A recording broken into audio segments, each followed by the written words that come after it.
سلطان الاولیاء سراج الاسفیاء شہنشاہ بغداد تاجدار ولایت شہباز لامکانی قندیل سبحانی محبوب سبحانی سیدنا عبد القادر جیلانی قدس اللہ سرہ الشریف کی بارگاہ میں خراج عقیدت کے لیے منعقد کی گئی ہے۔ اس دربار میں میں اپنی گفتگو سے پہلے ان کے عظیم عاشق جس کو دنیا سنیت فنا فی الغوث اور مجدد میت حاضرہ کے نام سے جانتی ہے، امام احمد رضا خان قادری فاضل بریلوی رضی اللہ تعالی عنہ کی جو خراج عقیدت پیش کی ہوئی منقبت ہے، اسی سے میں بارگاہ غوث میں اپنی گفتگو کا آغاز کرتا ہوں۔ اے سلطان الاولیاء، اے شہنشاہ بغداد، واہ کیا مرتبہ غوث ہے بالا تیرا، اونچے اونچوں کے سروں سے ہے قدم اعلیٰ تیرا۔ توجہ، اونچے اونچوں کے سروں سے ہے قدم اعلیٰ تیرا، ارے سر بھلا کیا کوئی جانے کہ ہے کیسا تیرا۔ اے غوث پاک، سر بھلا کیا کوئی جانے کہ ہے کیسا تیرا، اولیاء ملتے ہیں آنکھیں وہ ہے تلوہ تیرا۔ ہم تو ابھی تلوے کو ہی نہیں پہنچ سکے، تمہارے سر تک کون پہنچے ہیں۔ اولیاء ملتے ہیں آنکھیں وہ ہے تلوہ تیرا۔ وہ شہنشاہ بغداد اگر منبر پر کھڑے ہو کر کے اعلان کر دے قدمی ہذہ علی رقبۃ کل ولی اللہ، میرا یہ پاؤں تمام اولیاء کی گردنوں پر ہے، تو پھر ہند کے خطے سے معین الدین اجمیری بھی یہ کہتے ہوں کہ بل علی رأسی و علی عینی، اے سلطان الاولیاء صرف آپ کا قدم گردن پر نہیں میرے سر پر بھی ہے۔ اور پھر اولیاء کاملین نے پکار کر کے دربار غوث میں یوں کہا تھا جب آپ نے اعلان کیا میرا یہ قدم اولیاء کی گردنوں پر ہے، جس کی گردن بنی منبر اولیاء، جس کا منبر بنی گردن اولیاء، اس قدم کی کرامت پہ لاکھوں سلام۔ انہوں نے جب اعلان کیا تو کیا اولیاء کاملین نے جواب میں کیا کہا تھا؟ جواب میں کیا کہا تھا؟ غوث پاک نے جب بغداد سے پکارا تو پورے مشرق و مغرب، شمال و جنوب کے اولیاء نے یوں کہا تھا، یہ دل یہ جگر ہے، یہ آنکھیں یہ سر ہے۔ یہ دل یہ جگر ہے، یہ آنکھیں یہ سر ہے، جہاں چاہو رکھو قدم غوث اعظم۔ گردن ہی کیا ہے، یہ دل ہے، یہ جگر ہے، یہ آنکھیں ہیں، یہ سر ہے، آپ کی مرضی جہاں ہو میرے آقا آپ قدم رکھتے ہیں، جہاں چاہو رکھو قدم غوث اعظم۔ عزیزان گرامی وقار، تاجدار بریلی نے شہنشاہ بغداد کی بارگاہ میں پیش اس طرح سے کیا کہ جو ولی قبل ہوئے یا بعد ہوئے سب ادب رکھتے ہیں دل میں میرے آقا تیرا، سارے اقطاب جہاں کرتے ہیں کعبے کا طواف، کعبہ کرتا ہے طواف در والا تیرا۔ اے شہنشاہ بغداد، تیری میری قسمت کی قسم کھائیں سگانے بغداد، ہند میں رہ کے بھی دیتا رہوں پہرا تیرا، ہند میں رہ کے بھی دیتا رہوں پہرا تیرا۔ سرکار بغداد کی بارگاہ میں پھر استغاثہ کرتے ہوئے اعلیٰ حضرت بریلوی رحمت اللہ تعالی علیہ یوں عرض کرتے ہیں، اے شہنشاہ بغداد، تجھ سے در سے سگ اور سگ سے ہے مجھ کو نسبت، میری گردن میں بھی ہے دور کا ڈورا تیرا، اس نشانی کے جو سگ ہیں نہیں مارے جاتے۔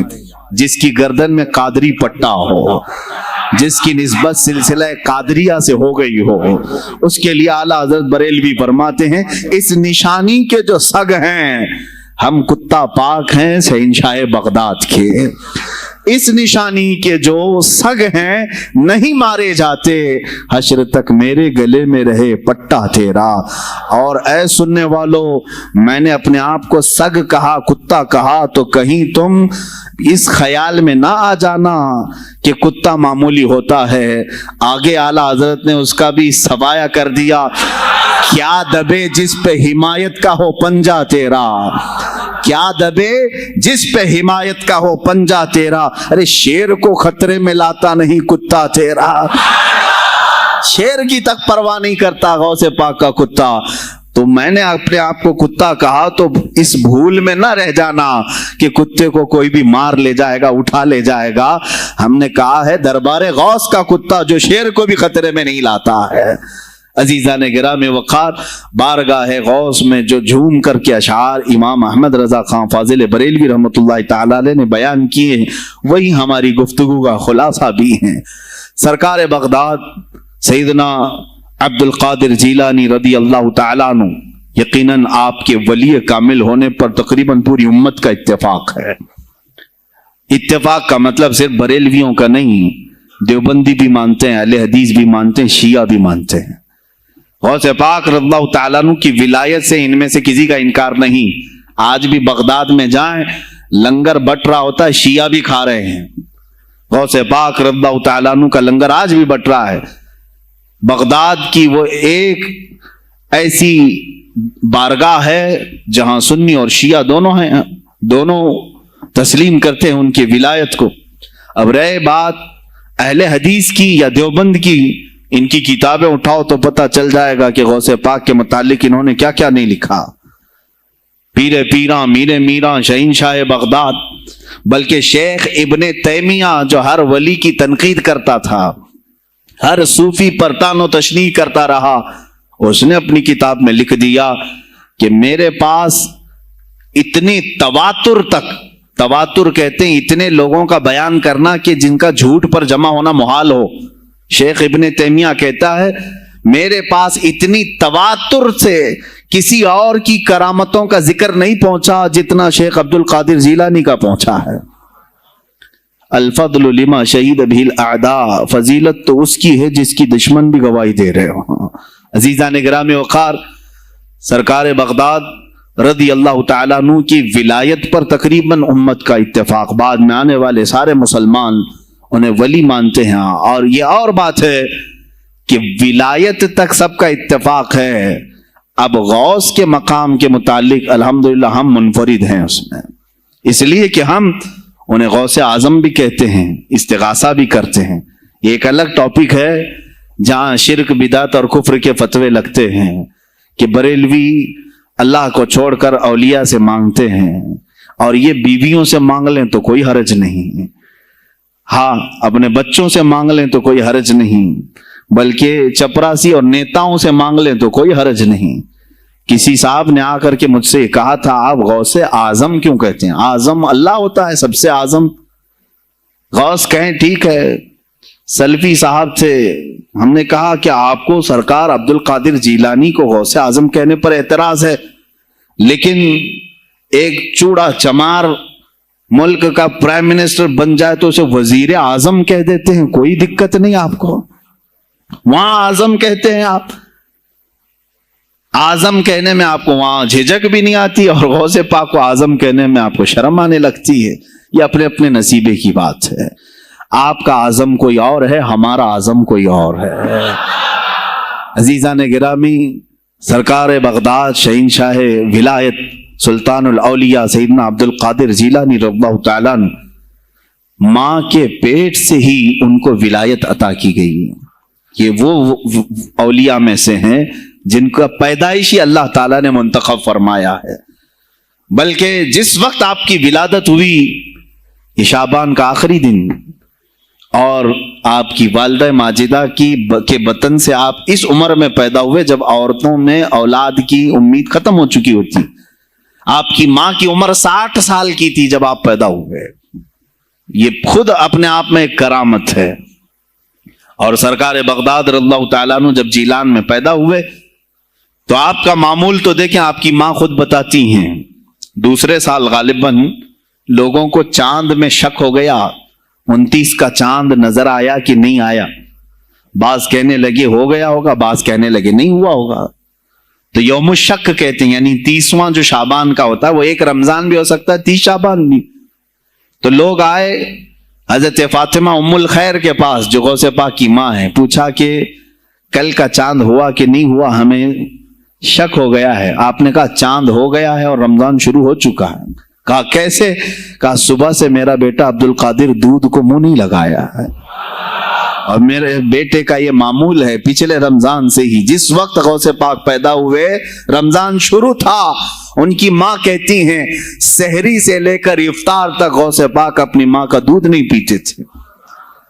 یہ بچپنے میں ماں کی گود میں روزے کا آپ کے اوپر کوئی مکلف نہیں تھے، آپ احکام شریعت ابھی آپ کے اوپر لاگو نہیں تھے، لیکن اللہ کا ایک ولی آتا ہے تو وہ نظام خدا قائم کرنے کے لیے آتا ہے۔ آج میں اسی پر گفتگو کرنا چاہوں گا۔ اللہ کے اولیاء ظاہر کیوں ہوئے دنیا میں اور کیوں آتے ہیں؟ ان کا سب سے بڑا مقصد دنیا میں آنے کا، جلوہ بار ہونے کا، وہ یہ ہوتا ہے کہ نظام خداوندی کو زمین پر قائم کریں۔ جس کی کائنات ہے اسی کی بات یہاں پر قائم ہونی چاہیے۔ اب یہ باتیں وقت کے ساتھ گزرتی جاتی ہیں اور لوگ بھول جاتے ہیں۔ آپ سب کو پھر میں یاد دلا دوں، میرے عزیز، میں نے بھی اور آپ نے بھی اللہ سے ایک وعدہ کیا ہے، ہماری روحوں نے اللہ سے وعدہ کیا ہے۔ جب اللہ تعالیٰ نے ہمیں پیدا بھی نہیں کیا تھا اس وقت ہماری روحوں کو بلا کر اس نے ایک وعدہ لیا، الست بربکم، کیا میں تمہارا رب نہیں ہوں؟ میں تمہارا مالک اور خالق نہیں ہوں؟ تو سب کی روحوں نے کہا تھا قالوا بلا وربنا، کیوں نہیں مولا، تو ہی تو ہمارا رب ہے۔ رب تعالیٰ نے فرمایا کیا تم اسی وعدے پر برقرار رہو گے دنیا میں جانے کے بعد؟ سب نے کہا تھا ہم وعدہ کرتے ہیں مولا اسی پر باقی رہیں گے۔ یہاں آنے کے بعد کتنے وہ لوگ ہیں جو اس کی ربوبیت کا اقرار کرتے ہوئے اس کائنات میں صرف اس کے گن گاتے ہیں۔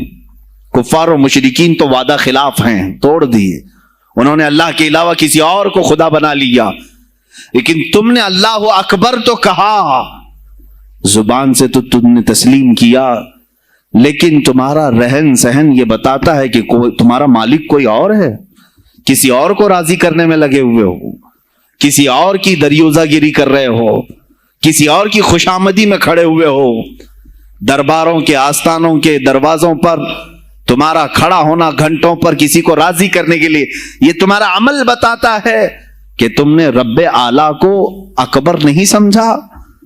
وعدہ تو تمہاری روحوں نے کیا تھا کہ تیرے سوا کسی کو ہم حاکم نہیں تسلیم کریں گے، حاکم اعلیٰ صرف اللہ ہے۔ اولیاء کاملین یہی بات یاد دلانے کے لیے آتے ہیں، پھر تمہیں یہ یاد دلانے کے لیے آتے ہیں، اور جس شان سے وہ دنیا میں آتے ہیں بچپن سے ہی ان کے حالات ایسے ہوتے ہیں کہ شریعت طاہرہ کی پابندی ان کے ہر قول و عمل میں نظر آتی ہے، ہر قول و عمل میں۔ اس لیے کہ ہم جس کی زمین پر ہیں اور جس کی آسمان کے نیچے ہیں، بات ہوگی تو صرف اسی کی ہوگی، بات ہوگی تو صرف اسی کی ہوگی۔ مجھے ایک بات یاد آتی ہے، سرکار مفتی اعظم ہند رحمۃ اللہ تعالی علیہ آپ کے سامنے کوئی صاحب تقریر کر رہے تھے، یہ زمین سب کی ہے، ان کی بھی ہے، ان کی بھی ہے، ان کی بھی۔ آپ نے کہا چپ رہو، زمین اللہ کی ہے اور صرف اللہ کا نام ہو۔ یہ سب کی ہمت نہیں بولنے کی، زمین اللہ کی ہے اور اللہ ہی کا یہاں پر اللہ ہی کی بولی بولی جائے، اسی کے لیے زیب دیتا ہے۔ جس کے گھر میں رہ رہے ہو اسی کی بات کرو۔ عزیزان گرامی اوقات، سرکار بغداد ان کی کرامات اپنی جگہ پر، لیکن ان کی زندگی کے کچھ اہم گوشے میں لے کر آج حاضر ہوں۔ آج ہمارے حالات کے اعتبار سے بھی ضرورت ہے اس کی۔ جب آپ پروان چڑھتے رہے اپنی ماں کی گود میں، بہت جلدی آپ کے والد گرامی کا انتقال ہو گیا۔ آپ سے خود پوچھا گیا تھا غوث پاک سے، آپ کی جوانی میں یا جب آپ کا شہرہ بغداد میں بہت ہو گیا تب پوچھا گیا تھا آپ کو اپنے ولی ہونے کا احساس کب ہوا؟ غوث پاک سے ہی پوچھا گیا تھا آپ کو کب پتا چلا اللہ نے آپ کو ولایت کا یہ مقام عطا کیا؟ آپ فرماتے ہیں جب میں 10 سال کا تھا، مدرسے جاتا تھا تو غیب سے ایک آواز آتی تھی، افصحوا فی المجالس لولی اللہ۔ غیب سے آواز آتی تھی، اے لوگوں مجلس میں جگہ چھوڑ دو، اللہ کا ولی آ رہا ہے۔ یہ آواز صرف میں نہیں، میرے استاد بھی سنتے، وہاں بیٹھے شاگرد بھی سنتے، اور سب کھڑے ہوتے تھے، جگہ دیتے تھے۔ غوث پاک فرماتے ہیں جب ہر بار مجھے یہ آواز آنے لگی تب مجھے احساس ہوا کہ اللہ تعالیٰ نے مجھے ولایت کا تاج پہنایا ہے۔ پھر آپ کو لہو و لعب میں، کھیل کود میں نہیں رکھا گیا، फरमाते एक बार मैं सिर्फ एक गाय की पूंछ पकड़ने की कोशिश कर रहा था, गाय पलट गई, फसी अरबी में कहने लगी अलिहादा खुलित अम बिहादा उमिरत या अब्दुल कादिर, ऐ अब्दुल कादिर क्या तुझे इसी काम के लिए पैदा किया गया या तुझे अल्लाह ने इस काम का हुक्म दिया कि मेरी पूंछ पकड़े? गौसे पाक फरमाते हैं मैं चौंक गया कि एक जानवर मुझसे अरबी में बात कर रहा है। और उसके बाद वो गाय खुद कहने लगी ऐ अब्दुल कादिर तुझे अल्लाह ने अपनी मखलूक के लिए बनाया है, अपने बंदों को राह रास्त पर लाने के लिए।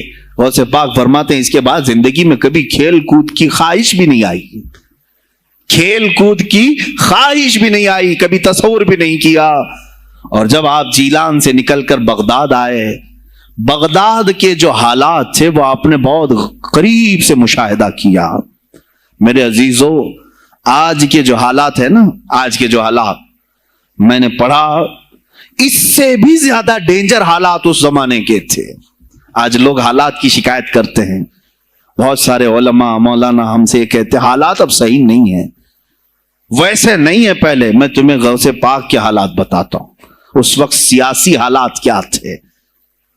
उस वक्त सियासी हालात इतने खतरनाक हो चुके थे, बगदाद में शियों ने अपना गढ़ जमाया था, यहां तक कि हर आलिम पर, हर वाइस पर, हर इमाम मस्जिद पर पाबंदी थी। सैयदना अबू बकर सिद्दीक और हजरत उमर का कोई नाम नहीं ले सकता था, कोड़े मारे जाते थे। शेखैन का अगर किसी ने नाम ले लिया किसी आलिम ने, कोड़े मारे जाते थे। खलीफा वासिक बिल्ला तक ये तारीख चली बगदाद में, और सल्तनतें टूट चुकी थी। सियासी हालात इस कदर खराब हो चुके थे, छोटी छोटी टुकड़ियों में बट चुके थे मुसलमान। मिस्र की तरफ देखें तो फातिमी हुकूमत कायम हो गई थी, वो अपने आप को फातिमी कह रहे थे। बगदाद में अब्बासी खानदान हुकूमत कर रहा था, और वो भी सिमट करके सिर्फ बगदाद के अतराफ रह गई बस।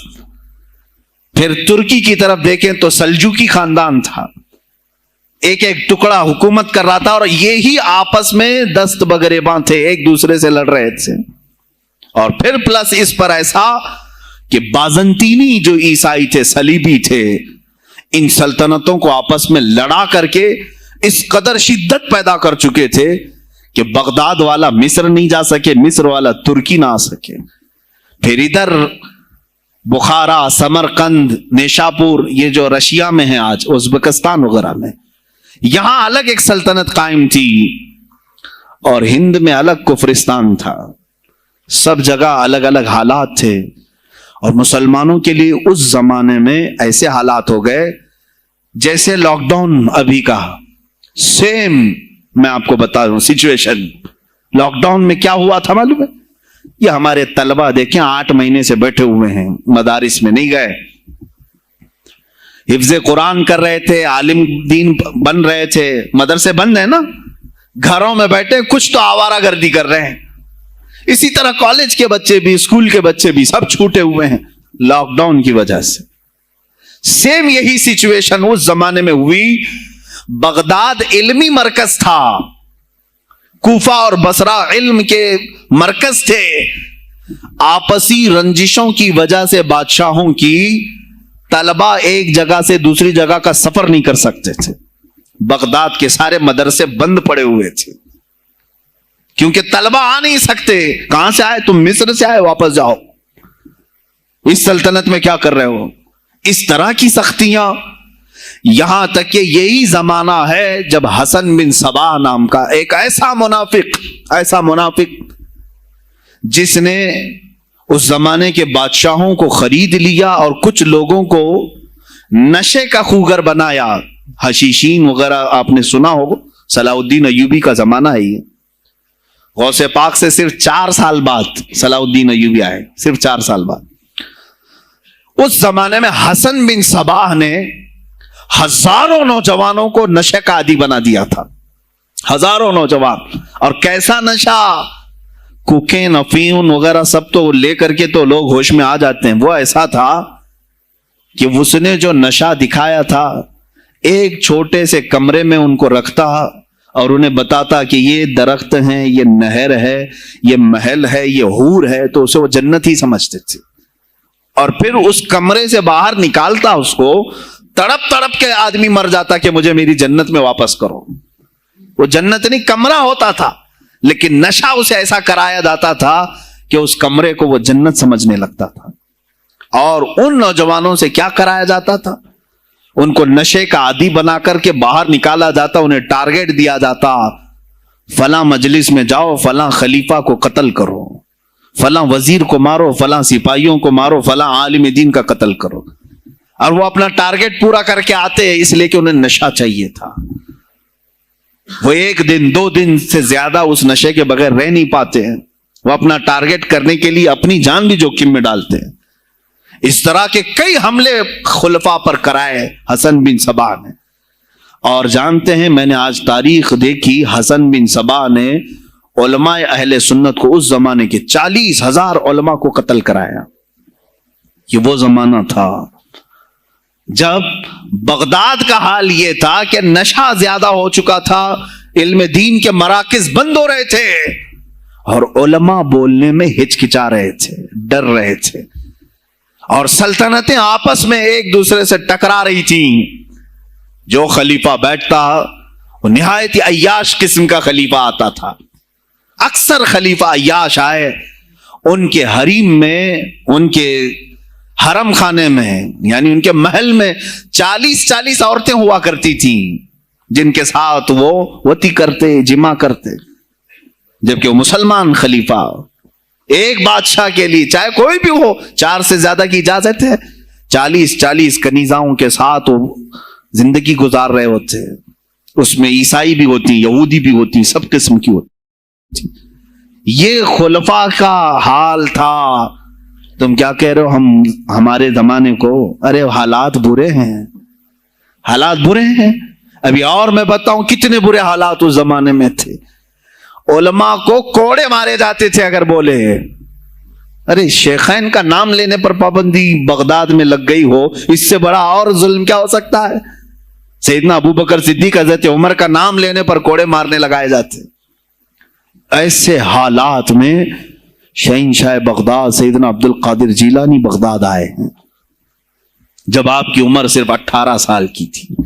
18 سال کی جوانی میں آپ نے ملاحظہ کیا، حالات کو دیکھا، تعلیم حاصل کی بڑے بڑے اساتذہ سے۔ آپ کے اساتذہ فقہ میں الگ ہیں، حدیث میں الگ ہیں، تفسیر میں الگ ہیں، علم کلام میں، کئی علوم و فنون پہ آپ نے مہارت حاصل کی۔ اس کے بعد حالات دیکھ کر کے آپ نے کیا کہا؟ یہ اب یہاں سے میں ہر ایک عالم دین کے لیے بشمول من میرے لیے نصیحت سمجھتا ہوں، غور سے سن لیں۔ غوث پاک رضی اللہ تعالیٰ عنہ کی زندگی میں ایک موڑ ایسا آیا، اور شاید میں نے بھی کبھی کئی مرتبہ اس طرح سوچا ہے، میں کمپیئر نہیں کر رہا ہوں، لیکن سنیں، حالات کو دیکھ کر کے غوث پاک نے جنگل کا رخ اختیار کر لیا۔ کیا لینا دینا ہے اس دنیا سے؟ اور آپ خود فرماتے ہیں کہ میرے دل میں یہ ارادہ تھا، نہ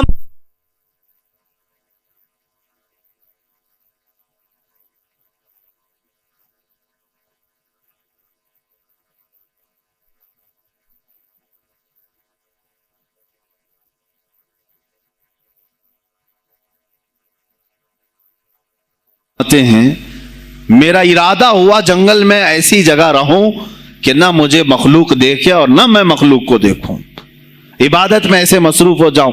جنگلوں میں آپ عبادت کرتے رہے، لیکن فرماتے ہیں مجھے غیب سے آواز آئی اللہ رب العزت کی طرف سے، کہا اے بندے قادر، آپ کا نام ہی عبد القادر ہے، اے قادر کے بندے، تجھے اللہ نے جنگلوں کے لیے نہیں بنایا، امت مصطفیٰ کی رہنمائی کر، خلق خدا تجھ سے نفع حاصل کرے، واپس آ جا۔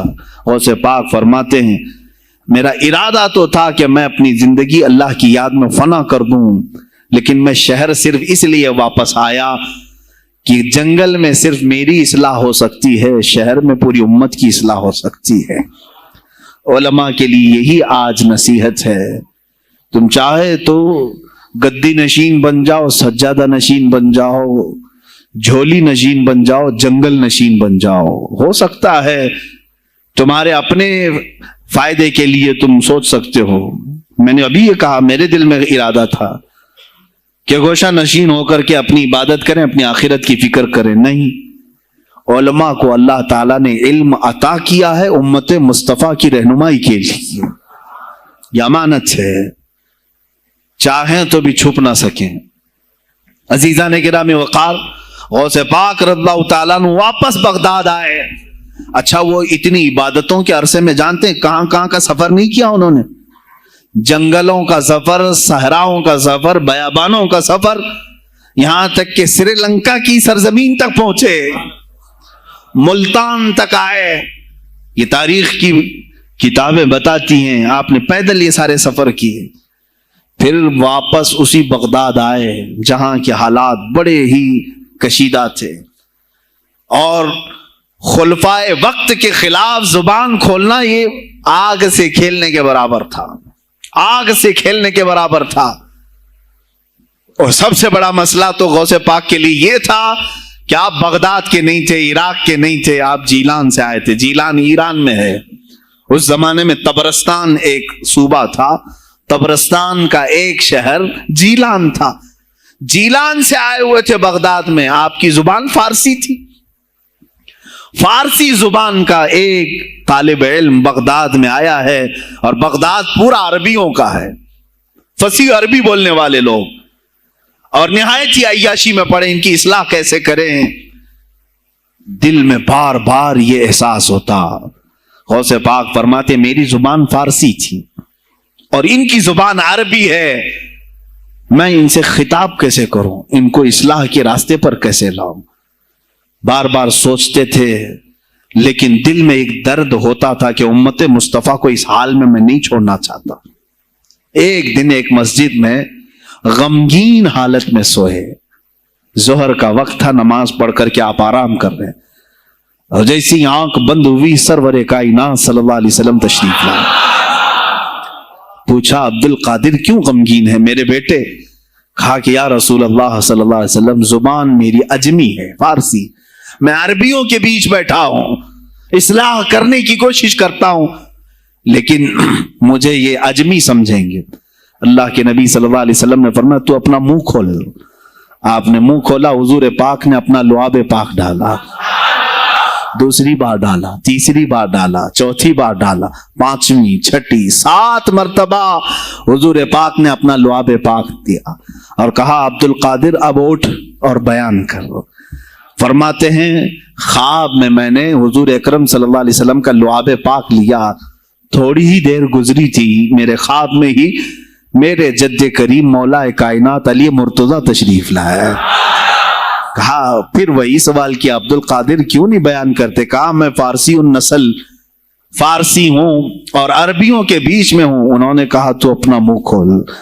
باب العلم, باب مدینۃ العلم, علی کرم اللہ وجہہ الکریم اپنا لعاب پاک ڈالتے ہیں.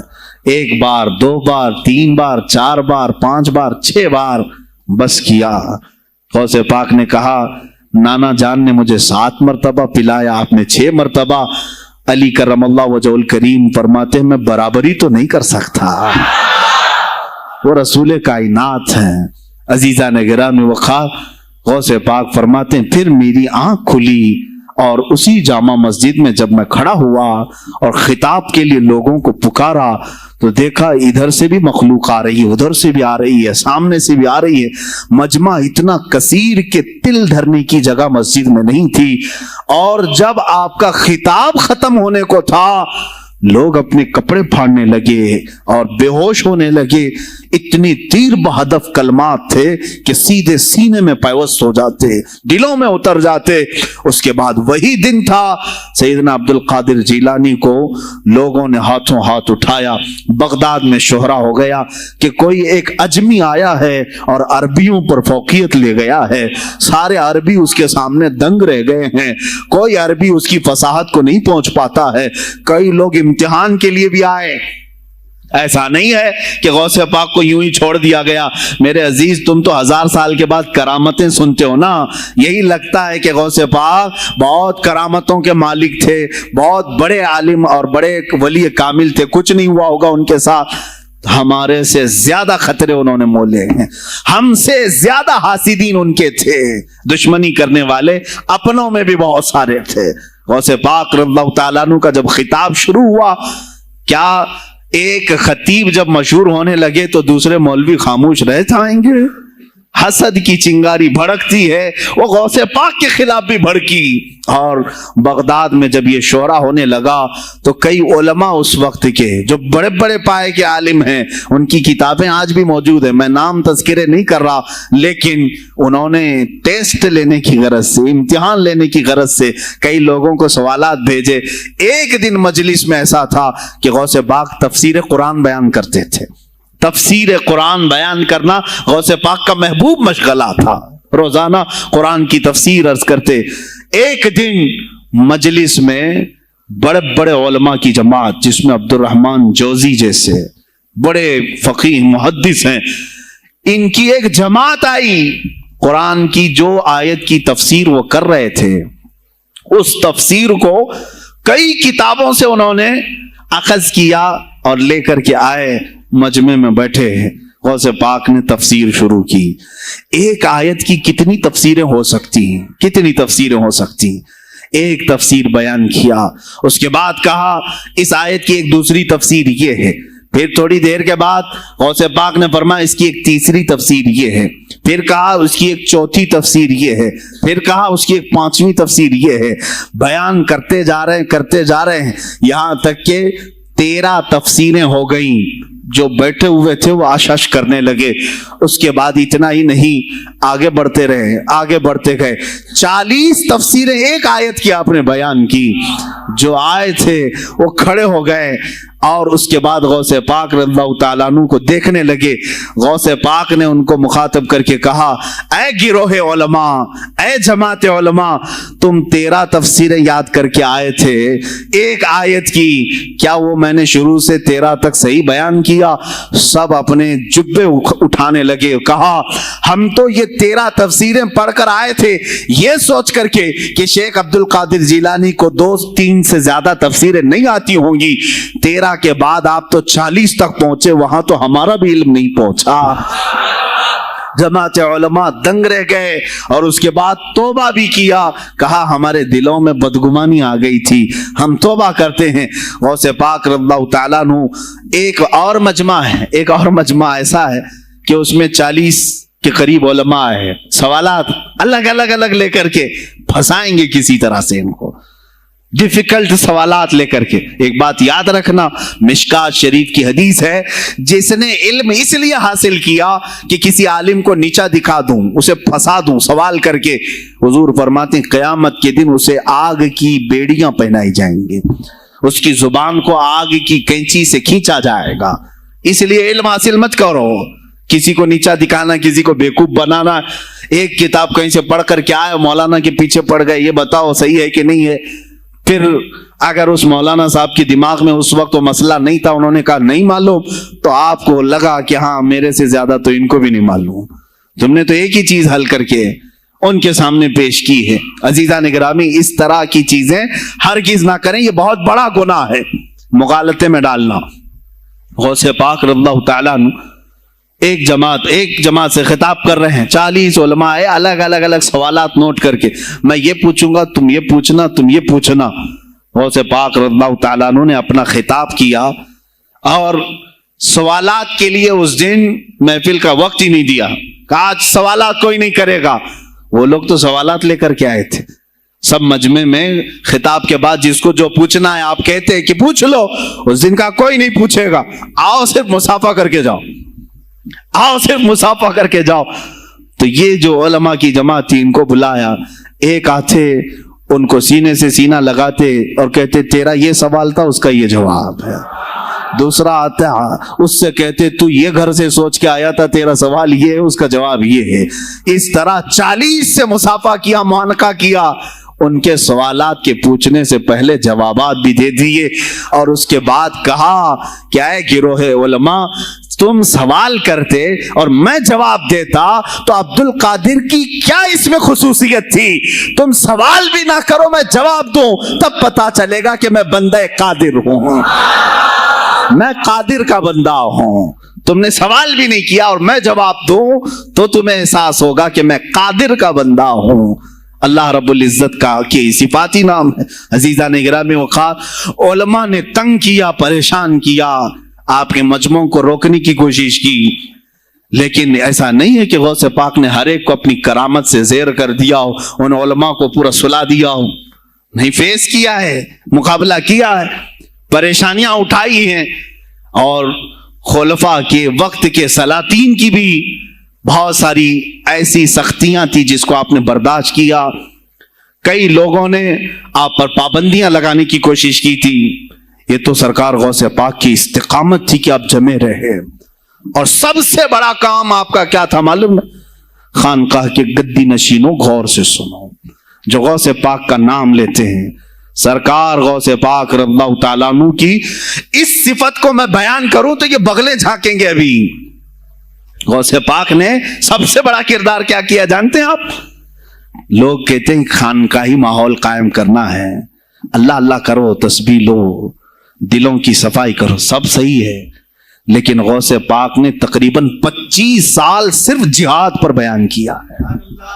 सिर्फ जिहाद पर कहा कि ए गिरोहे मुस्लिमीन, तुम पर अल्लाह ने जिल्लत मुसल्लत कर दी है इसलिए कि तुमने कोशिशें तर्क कर दी हैं। हुकूमतों को सही करने के लिए आपने बागडोर संभाल ली थी।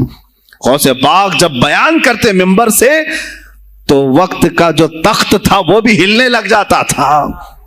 खलीफा मुस्तंजिद बिल्लाह, उस जमाने का खलीफा है, और तंग आ गया। गौसे पाक के पास जब वो बयान करते और उनकी अय्याशियां खोल खोल करके जिक्र करते तो लोगों में अब एहसास जागने लगा, कोई तो अल्लाह वाला आया है जो निजाम खुदावंदी कायम करने की बात कर रहा है, निजाम मुस्तफा कायम करने की बात कर रहा है। बगदाद की यह हालात जब होने लगे, मेरे अजीजों, सुल्तानुल औलिया गौसे पाक की ही शह पर जानते हैं सलाहुद्दीन अय्यूबी जैसा एक मर्द मुजाहिद पैदा हुआ है। यह आपकी तहरीक थी, गौसे पाक की तहरीक थी कि जब बाज़ंतीनी ईसाइयों से आपने अपनी पूरी उम्मत को आगाह किया कि तुम सो रहे हो, तुम अपनी अय्याशियों में हो, तुम अपने नशे में हो, तुम्हारा दुश्मन ताक में लगा है, घात लगा करके बैठा है। और हुआ भी यही कि गौसे पाक के विसाल के सिर्फ 10 साल बाद सलीबियों ने हमला शुरू कर दिया बगदाद पर, मिस्र पर, तुर्की पर, हर जगह। और यही हमले की वजह थी सलाहुद्दीन अय्यूबी जैसा मर्द मुजाहिद खड़ा हुआ, और फिर उन्होंने पूरे बैतुल मुकद्दस को फतह करके अपने सर एक सहरा बांधा। आज तक उम्मत उसके एहसान को याद करती है। मेरे अजीजों, गौसे पाक के जमाने के हैं सलाहुद्दीन अय्यूबी। इतना ही नहीं, आप ही की तहरीक थी, गौसे पाक की तहरीक थी कि तुम जवानों को तैयार करो, तुम्हारी जिंदगी अय्याशी के लिए नहीं, अल्लाह का निजाम कायम करने के लिए है।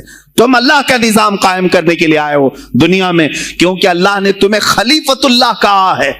अल्लाह के तुम खलीफा हो, तुम नायब हो अल्लाह के। तुम यहां पर अपनी मौज मस्ती के लिए नहीं आए। अब इस जमीन पर बात होगी तो सिर्फ मेरे मौला की होगी, इस जमीन पर बात होगी मेरे मुस्तफा की होगी। ये सैयदना अब्दुल कादिर जिलानी का ऐलान था। है कोई आज पीराने इस्लाम वो ऐलान करें कि आज इस जमीन पर सिर्फ हम नामों से रिसालत की बात करेंगे? कौन है? क्यों बैठे हो? गौसे पाक से अगर तुम्हारी अदना सी निस्बत है तो फिर तुम्हें अपने जवानों को, अपने मुरीदों को यह सिखाना होगा कि मोटे मोटे नजराने देने से नहीं चलेगा, अपनी गर्दनें हुजूर को पेश करने के लिए तैयार करो। तुम तैयार हो जाओ अपना खून और अपनी गर्दन बारगाह मुस्तफा में देने के लिए। ये आज तरबियत दो, वरना फिर दुश्मन तुम्हें कच्चा चबाने के लिए तैयार है, कच्चा चबाने के लिए तैयार। अजीज़ान गिरामी, मैं गौसे पाक की तहरीक आपको बता दूं कौन सी तहरीक थी। वो सलाहुद्दीन अय्यूबी जो बैतुल मुकद्दस फतह किया, ये गौसे पाक की तहरीक है। और फिर चंद सालों के बाद पूरे आलम इस्लाम में जो खिलाफत उस्मानिया कायम हुई, गाजी अर्तगल जो आए, ये तहरीक भी गौसे आजम की पैदा की हुई थी।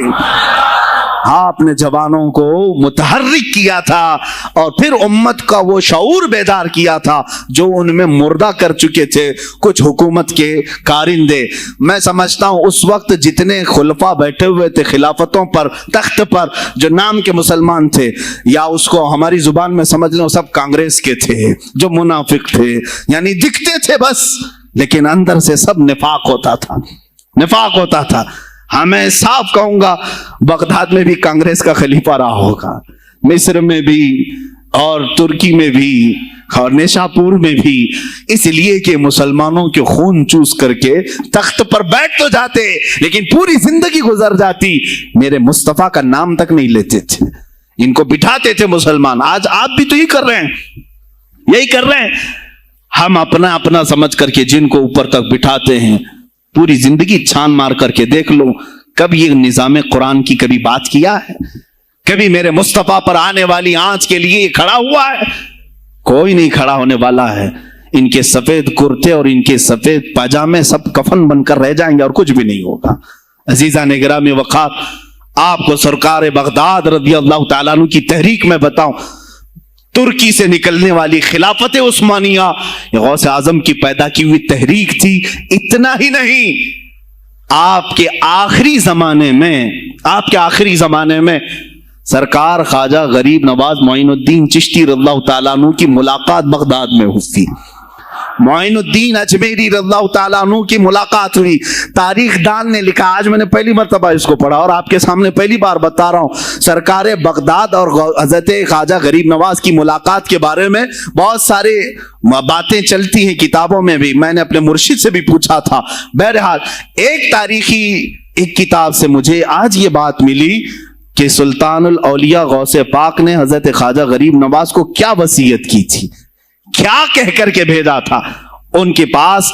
गौसे पाक ने, गरीब नवाज ने बहुत सारी इनामात, औराद, वज़ाइफ, तुरुक, इजाजात सब हासिल किए, लेकिन हिंदुस्तान जब आए क्या किया उन्होंने, ये भी बताया गया कि गौसे पाक की तहरीक थी। क्या? सुल्तानुल हिंद सरकार गरीब नवाज ने शहाबुद्दीन गौरी को बुला करके हिंदुस्तान में परचम इस्लाम लहराने का हुक्म दिया था। ये तहरीक भी सरकार गरीब नवाज ने लाई थी बगदाद के वली कामिल से। तुम क्या समझते हो, या औलिया खाली मुसल्ला लेकर के घूमते थे, या औलिया इकराम सिर्फ गद्दी नशीन थे?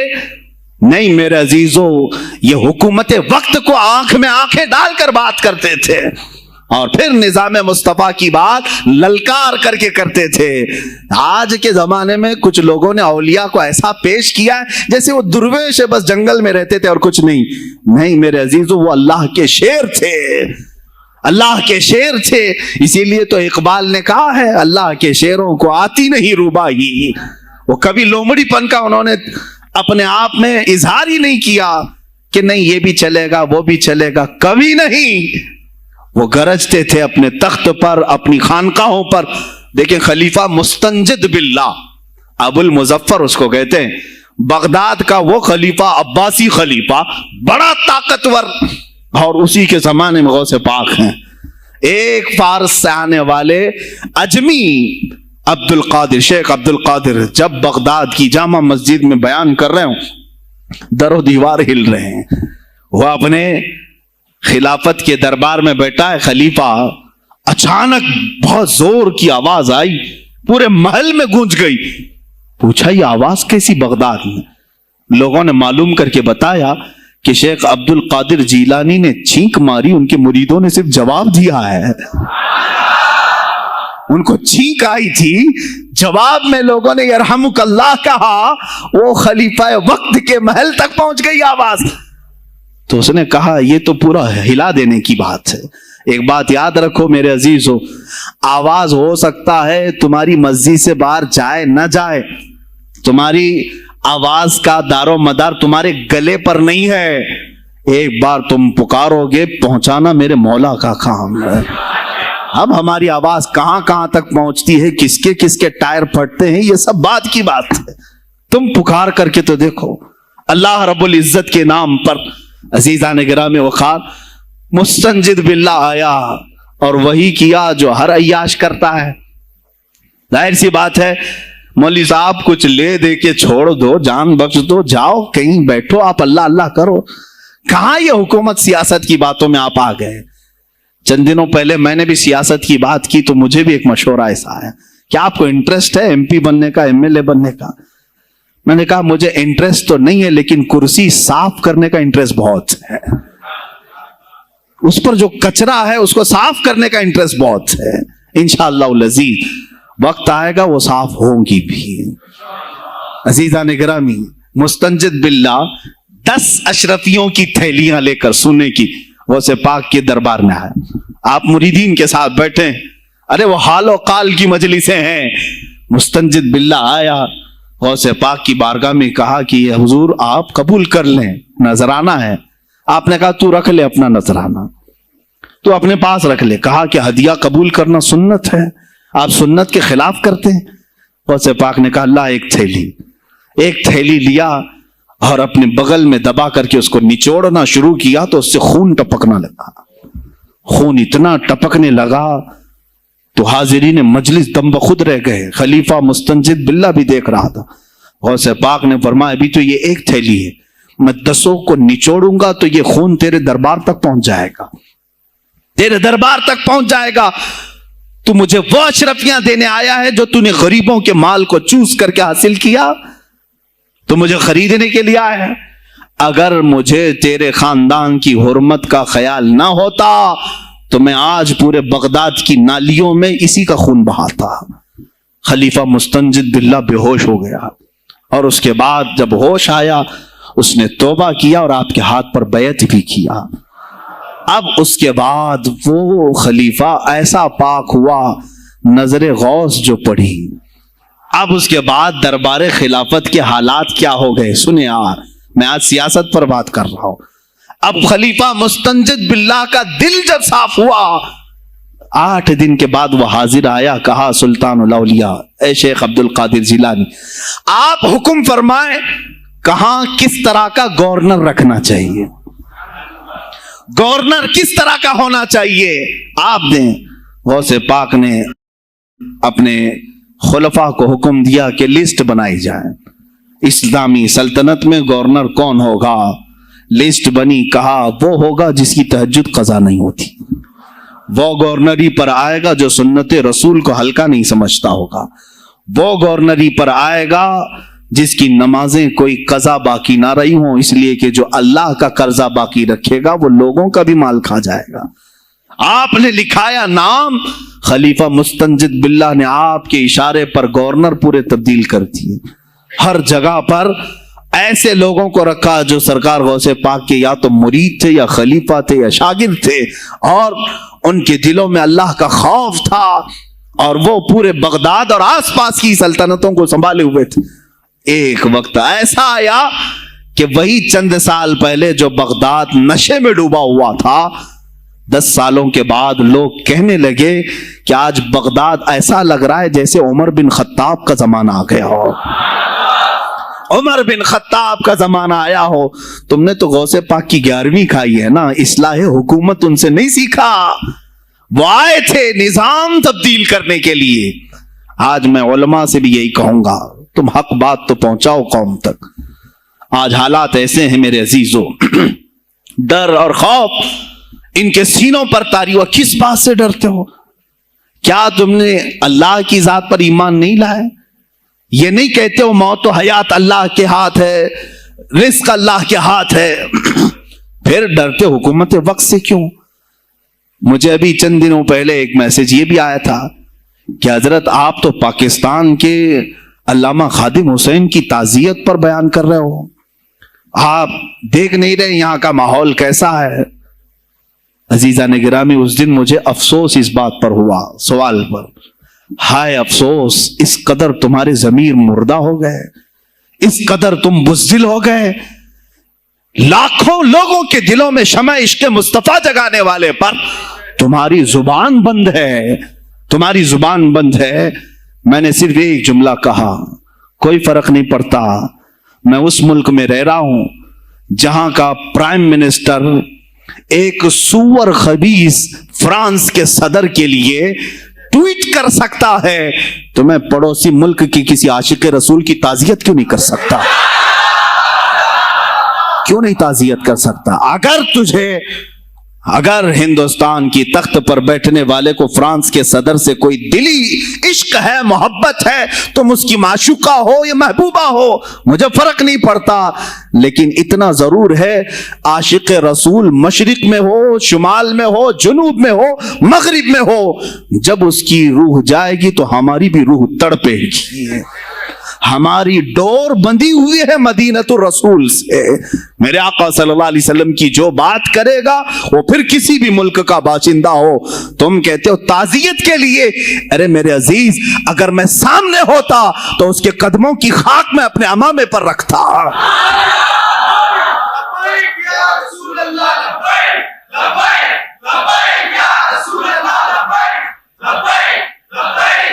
अजीजा ने गिरामे वखार, ये बहुत खामोशी हमने इख्तियार की, बहुत खामोशी। कोई बात नहीं, तुम देखोगे हालात खराब होने की जो शिकायत आज कर रहे हैं उलमा, तुम सब के सब जाओगे। मुझे अभी बच्चों ने बताया कोई कांग्रेस के लीडर का इंतकाल हो गया तो पीर साहब ताजियत के लिए बाहर खड़े हो गए, बाहर आ गए। हम उनकी ताजियत करते हैं। डूब मरो चुल्लू भर पानी में, तुम्हारी गद्दी पे ही मर जाओ। तुम्हारी जुबानों पर जब आशिक रसूल के लिए ताजियत के अल्फाज आने में हिचकिचाहट आती है, कौन सा इश्क रसूल, कौन सा कलमा तुमने पढ़ा है? गौसे पाक की अगर तुम्हारे अंदर जरा बराबर भी निस्बत है तो मैं कहूंगा मेरे अजीजों, सुल्तानुल औलिया गौसे पाक आशिक रसूल ही नहीं, फना फिर रसूल थे। मेरे नबी की बात पर अगर कोई उंगली भी उठाता, आप या तो अपनी करामत से उसका मुंह तोड़ जवाब दे देते। किसी ईसाई ने सिर्फ यह कहा था मेरे नबी ईसा अफजल है, वो मुर्दों को जिंदा करते थे, आपको जलाल आया, कहा मोहम्मद अफजल नहीं है इसलिए कि वो मुर्दे जिंदा नहीं करते थे, आप उसका हाथ पकड़कर कब्रिस्तान ले गए। मेरे नबी पर बात करता है, मैं तुझे जिंदा करके दिखाता हूं। अपनी करामत से मुर्दे को जिंदा करके दिखाया। अब बोल कौन अफजल है, ईसा अफजल है कि मैं अफजल हूं? तूने तो ईसा अलैहिस्सलाम को मुर्दे जिंदा करते देखा तो नहीं, लेकिन अब्दुल कादिर को सामने देखा। गौसे पाक ने कहा मैं अपना मुआजना ईसा अलैहिस्सलाम से नहीं करता हरगिज़, लेकिन याद रखना मेरे नबी पर अगर जुबान खोलेगा तो अब्दुल कादिर अपने कदम से उसको जवाब देगा। वो जवाब देते, आपकी जिंदगी नामों से रिसालत की हिफाजत के लिए गुजरी है। सुल्तानुल औलिया गौसे पाक रज़ियल्लाहु ताला अन्हु की बारगाह में जब एक सवाल आया कि लोग कहते हैं नबी हर जगह कैसे हाजिर हो सकते हैं, आपने खुद करके दिखा दिया। कोई साहब आए, कहा हमारे घर दावत है, आप तशरीफ लाए, कहा ठीक है आता हूं। थोड़ी देर बाद दूसरे आए, कहा हमारे घर दावत आप आए। सेम टाइम पे कई 70 लोग आए, सबकी दावत कबूल की। दूसरे दिन शाम में लोग आकर के फख्र कर रहे हैं, आज मेरे घर शेख अब्दुल कादिर जिलानी आए थे। दूसरा कह रहा है नहीं मेरे घर आए थे, तीसरा कह रहा मेरे घर आए थे। एक वक्त में सब घरों पर कैसे? सबों ने कहा उन्हीं से पूछते हैं वो कहां गए थे। जब लोग आए तो सुनने में यह आता है कि आप एक दरख्त के नीचे बैठे थे, लोग सवाल करने के लिए आए, सब आपस में कह रहे हैं हमारे घर आए थे, हमारे, आप बताएं क्या किसके घर गए थे? तो उन्होंने कहा दरख्त के ऊपर देखो। तो लोगों ने दरख्त के ऊपर निगाह डाली तो देखा हर पत्ते पर शक्ल अब्दुल कादिर नजर आ रही है। फरमाते हैं अल्लाह ने अब्दुल कादिर को ये इतनी कुदरत दी है कि बैक वक्त वो कई जगहों पर हाजिर हो सकता है। तो जब एक गुलाम रसूल को अल्लाह ने ये ताकत दी तो रसूल मुख्तार को कितनी ताकत दी होगी। उन्होंने नामों से रिसालत को वाज़ेह किया है। मेरे अजीजों, औलिया कामिलीन इसीलिए आते हैं, वो नबी का परतव बन करके आते हैं, और आज उनके नाम की 11वीं खा करके मोटे हो रहे हैं, बस और कुछ नहीं। और लोग ये समझते हैं नफ्स को मोटा करके तुम अपनी जुबानों में घी लगा चुके हो, बोलोगे तो पकड़े जाओगे, बोलोगे तो तुम्हारे ऊपर केस हो जाएगा। हो नहीं दो। मेरे अजीजों, आज तो हालात ऐसे हैं, मैं रो पड़ा कल जब मुझे ये रिपोर्ट मिली कि सिर्फ हिंदुस्तान की सोशल मीडिया पर 25,000 पोस्ट मेरे नबी की शान में गालियां दी गई हैं। 25,000 लोगों ने गुस्ताखी की है। तुम भी तो रात भर इंटरनेट चलाते हो, पूरा का पूरा वक्त अपने मोबाइल में सर्व करते हो। जाना है तुम्हें भी मेरे आका की बारगाह में, याद रखना हुजूर पाक सल्लल्लाहु ताला अलैहि वसल्लम के दरबार में जाने वाले हो और तुम्हारा कोई उज्र कबूल नहीं किया जाएगा।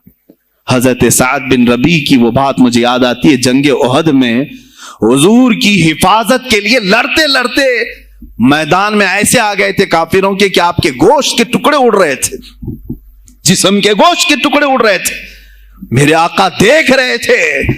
शाम का वक्त हुआ, ओहद का मैदान, हवाजें, सन्नाटा, 70 लाशें पड़ी हुई थी साहबा की।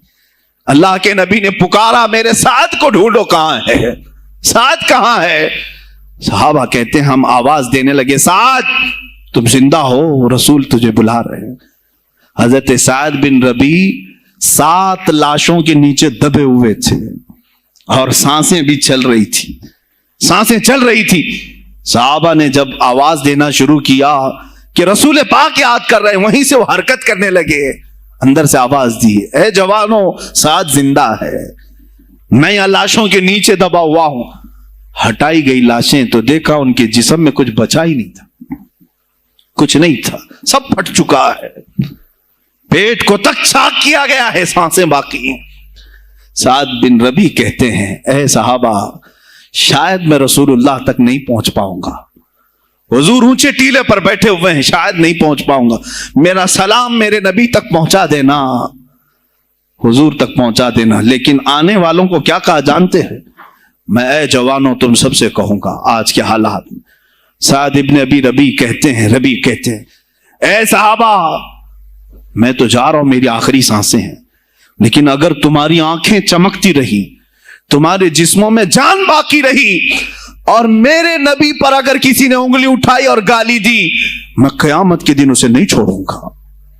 और याद रखना, अल्लाह की बारगाह में तुम्हारा कोई उज्र कबूल नहीं किया जाएगा अगर तुम्हारे जीते जी तुम्हारे नबी की जात पर किसी ने कीचड़ उछाला। हजरत साद रबी इतना कह करके इंतकाल हो गए, वो हुजूर तक पहुंचाए भी नहीं जा सके। ए मेरे अजीजों, ए जवानों, तुम क्या समझते हो कि तुम दुनिया से इसी तरह निकल जाओगे? कुरान में भी अल्लाह ने कहा, हम हसिब तुम अन तदखुलुल जन्नत, तुम ये सोच करके बैठे हो कि हम जन्नत में चले जाएंगे। पीर साहब का दामन पकड़ लिया है, मुझे तो जाना ही है जन्नत में, पीर बख्शवा देंगे हमें। तुम बरस में एक मर्तबा 11वीं करके और फातिहा नियाज करके समझते हो इस्लाम का हक अदा कर दिया। यहां तुम्हारे नबी की अजमत पर रोज बरोज हमले हो रहे हैं। आज कुफ्र खुल करके आया है सामने, नहीं देखते आप? कुफ्र खुल करके सामने आया है तासुब के साथ। हर शहर में जाते हुए गुंडे ललकार रहे हैं इस्लाम के खिलाफ हमारे मुल्क में।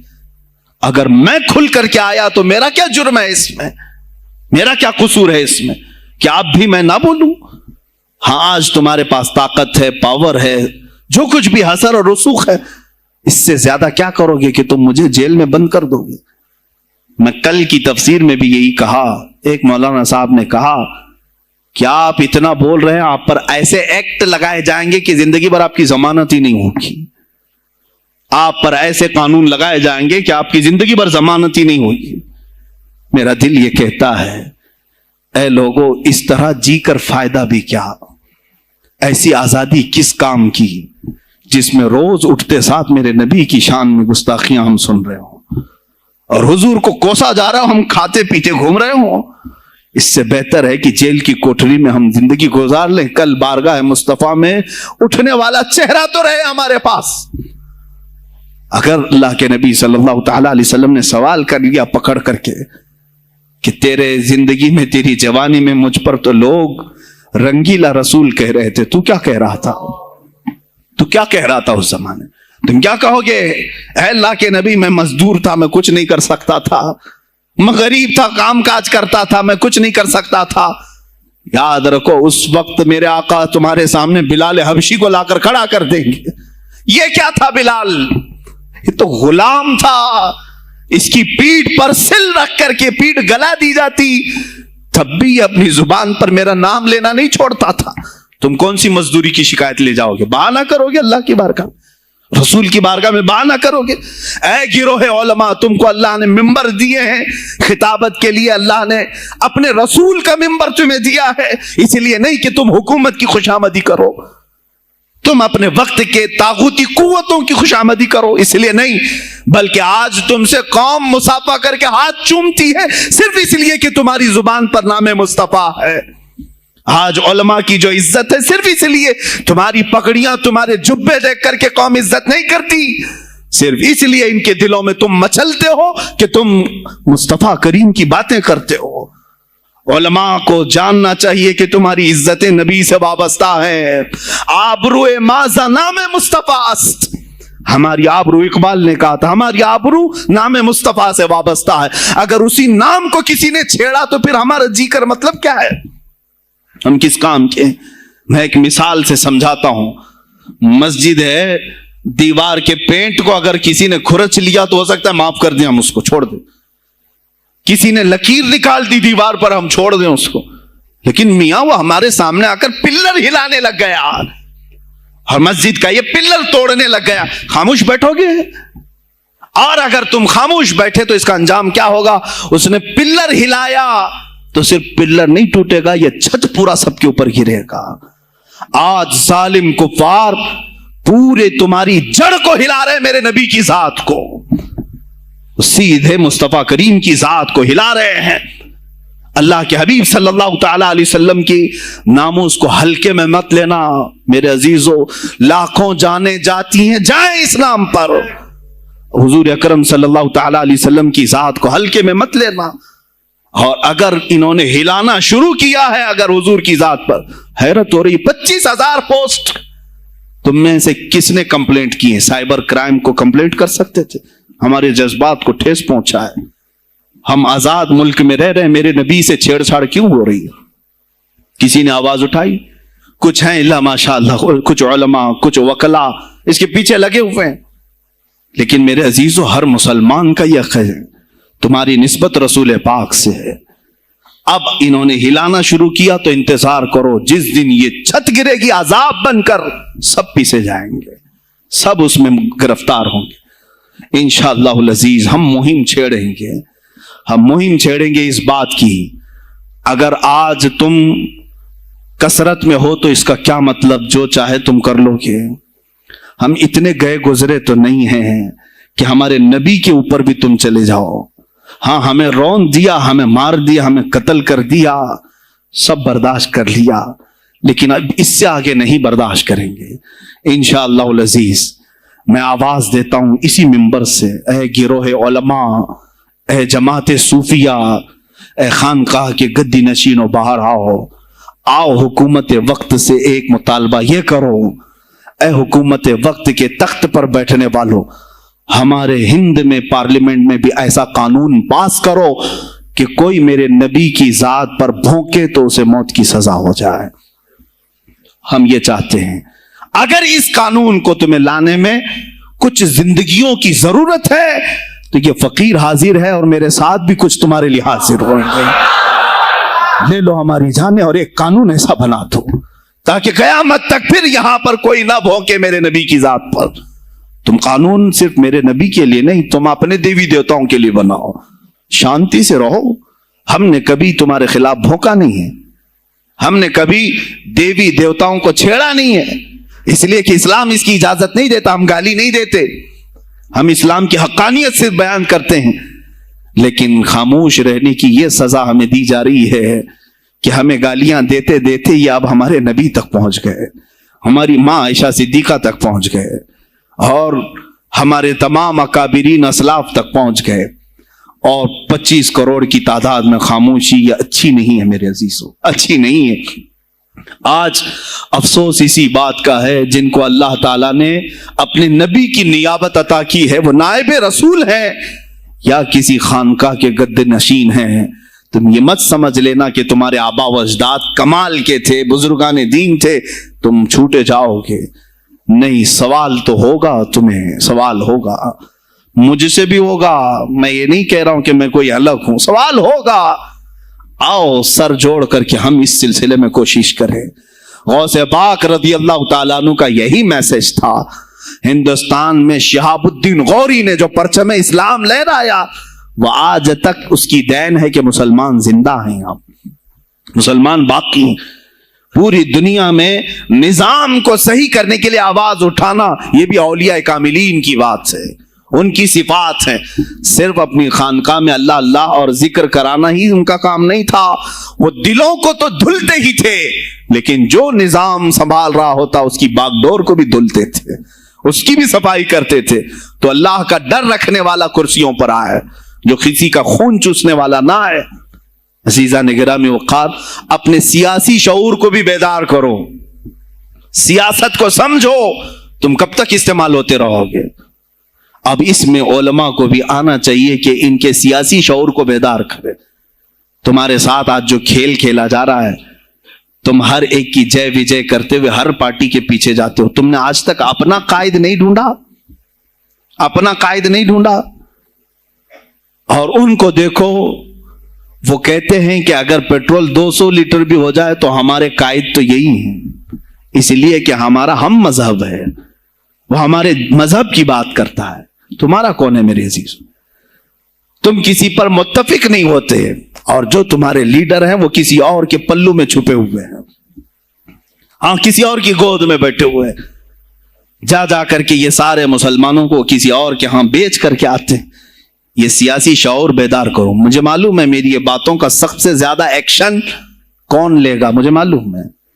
सबसे ज्यादा किसको खलबली मचेगी वो भी मुझे मालूम है। इसलिए कि मैं उन सेकुलर पार्टियों के बारे में बोल रहा हूं जो चेहरा सेकुलर बता करके हम आप सबके वोट लेकर के चले जाते हैं, और फिर मुझे बताओ जिनको तुम अपना मसीहा समझ करके उनके पीछे जय जय करते घूमते रहते हो, तुम्हारे मजहब पर आज क्या हमले नहीं हुए हैं, क्या नहीं हुए? कश्मीर आज तक जल रहा है, कहां ये कांग्रेस क्यों नहीं बात करती है जो पूरे मुसलमानों की मसीहा है? कहां है वो समाजवादी, वो बीएसपी, फलां फलां फलां जो पार्टियां जिनमें सब मुसलमान जाते हैं? क्या इनको इतना भी शऊर नहीं कि वो पार्लियामेंट में इसके खिलाफ बात करें, कहें कि ये मुसलमानों के साथ जुल्म हो रहा है, हम इनके वोट लेते हैं? नहीं बात करेंगे, ये सिर्फ और सिर्फ तुम्हें इस्तेमाल करते हैं। और इन्हें मालूम भी है हमने इन सबको खरीदा है, इनके लीडरों के मुंह में अपनी जुबान रखी हुई, ये कोई बोलेगा नहीं, इन्हें मालूम है। तुम्हें ये अंदाजा नहीं मेरे अजीजों, आज मैं बोलूं तो लोगों को तकलीफ होगी। कश्मीर के ऐसे हालात हैं, रो रहे हैं वहां पर। एक मौलाना है, मस्जिद के इमाम हैं, उन्होंने कहा, बाज़ाब्ता हल्फिया कहा नौजवान मेरे पास नमाज के लिए आता था, उसने ये कहा कि हजरत क्या सुसाइड करने की इजाजत है? कहा क्यों? कहा मेरे घर में कुछ लोग दाखिल हुए, मैं उनका नाम जिक्र नहीं कर रहा हूं, कुछ लोग दाखिल हुए, मुझे हाथ बांध करके खड़ा किया, मेरी माँ और मेरी बहन को नंगा किया, मेरे सामने कपड़े उतारे और उनकी इज्जत लूटी, और उसके बाद मुझे हाथ खोल करके छोड़ दिया। मुझे बताएं इसके बाद भी जीने का कोई मकसद रहता है? मुझे बताएं इसके बाद भी जीने का कोई हासिल है? ये सब तुम्हारे साथ भी होगा। जहां मेजॉरिटी उनकी मुसलमानों की थी वहां ये नंगा नाच करके दिखाया है, तो यहां तो तुम बहुत किल्लत में हो, तुम्हारे साथ बहुत कुछ हो सकते हैं अब भी अगर खामोश रहे। इसीलिए मैं बार बार कहता हूं, उठो वो घर ना हश्र न होगा फिर कभी, दौड़ो के जमाना चाल अपनी चल गया।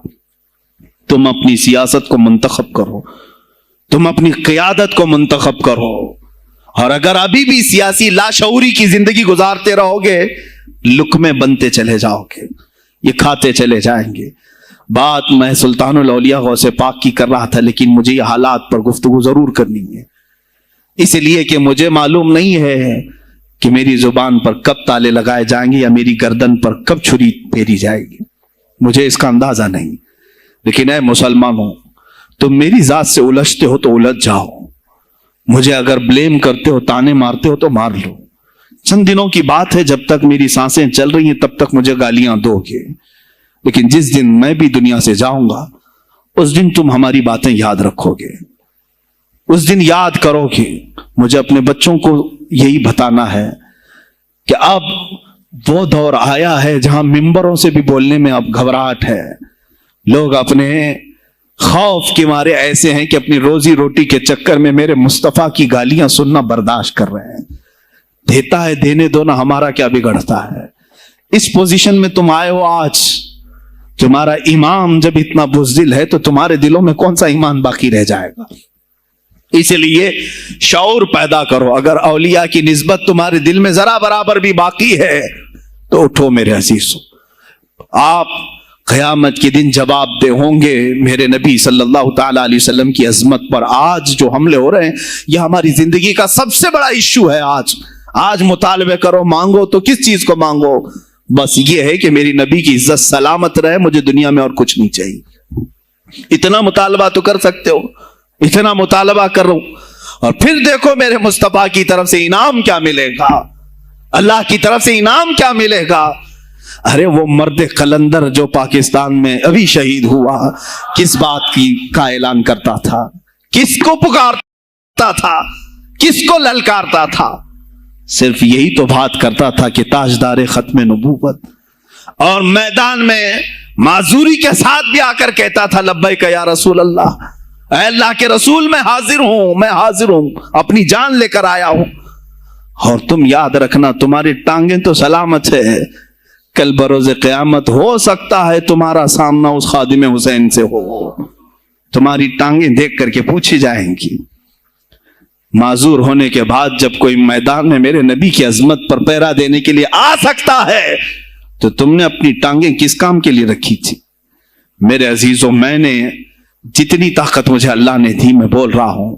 اب اس کے بعد کا محاذ تمہیں سنبھالنا ہے، آگے کی ہماری فکروں کو تمہیں لے جانا ہے. شاید اس زمانے میں ہم جی رہے ہیں جہاں اتنی آزادی نہیں ہوگی. چھوٹی سی بات کو آج بہت بڑا بنا کر کے اسے ختم کیا جاتا ہے. لیکن مجھے اندازہ ہے اس بات کا، ہندوستان کی آزادی میں بھی میرے اکابرین میں 30,000 علماء نے اپنی جانیں دی ہیں. کشمیر سے لے کر دلی تک ہر درخت پر ایک عالم کی لاش لٹکی ہوئی تھی. ان کی جانیں، ان کی قربانیاں رائیگاں نہیں گئیں. 70 سال سے ہم مزے لے رہے ہیں، ان کی قربانیاں ہیں یہ. علامہ فضل حق خیر آبادی کو انڈمان نکوبار پوری زندگی کے لیے قید کر کے ختم کر دیا گیا، مزار بھی وہیں پر ہے آج. تو آج مجھے اندازہ ہے اگر میں نے اس بات کی شروعات کی ہے، ہو سکتا ہے یہ جو کچھ بھی ہمارے ساتھ کریں، لیکن مجھے میرے رب ذوالجلال کی ذات پر یقین ہے. میں یہی کہوں گا، اے اللہ، اگر ہمارے مقدر میں شہادت ہے تو اس سے بہتر کوئی اور موت ہے نہیں. اے رب ذوالجلال، اس حالت میں دنیا سے اٹھا جب تو ہم سے راضی ہو. اگر تو نے ہمارے لیے ایک لمحے کے لیے بھی ناراضی ہے، مولا پھر ہمیں مہلت دے دے کہ تجھے راضی کر کے جائے، تجھے راضی کر کے جائے. میرے مصطفیٰ صلی اللہ تعالی علیہ وسلم کو قبر میں ہمیں دیکھنا ہے، اس لیے ہم قبر میں جا رہے ہیں. لیکن اس حال میں دنیا سے جائیں کہ ان کی عظمت پر کچھ بول تو سکیں، ان کی ناموس پہ کچھ کر تو سکیں. عزیزان گرامی، سلطان الاولیاء شہین شاہ بغداد رضی اللہ تعالیٰ عنہ کی ذات پر جو ان کی کرامات ہیں وہ ساری چیزیں پھر کبھی میں ذکر کروں گا. آج اسی پر میں اختتام کرتا ہوں. اسی پر جیو اور اسی پر مرو. انہیں جانا انہیں مانا، نہ رکھا غیر سے کھا. للہ الحمد میں دنیا سے مسلمان گیا. آج لے ان کی پناہ، آج مدد مانگ ان سے، پھر نہ مانیں گے قیامت میں اگر مان گیا. اس لیے کہ رسول پاک صلی اللہ تعالی علیہ وسلم کے سوا کوئی اس قیامت کے میدان میں تمہارا دستگیر نہیں ہے. جب تک وہ تیری سفارش نہ کریں، اللہ بھی تجھ سے کلام کرنے والا نہیں ہے. جب امام اہل سنت نے یہاں تک کہہ دیا خلیل و نجی مسیح و صفی سبھی سے کہیں نہ بنی، یہ بے خبری کی خلق پھری کہاں سے کہاں تمہارے لیے، رسول پاک ہی کے لیے تم وہاں پر بھی اٹھائے جاؤ گے. میں یہی میسج دے کر کے جاؤں گا جو میرے مرشد گرامی نے آخری وقت دیا تھا. زندگی یہ نہیں کسی کی کسی کے لیے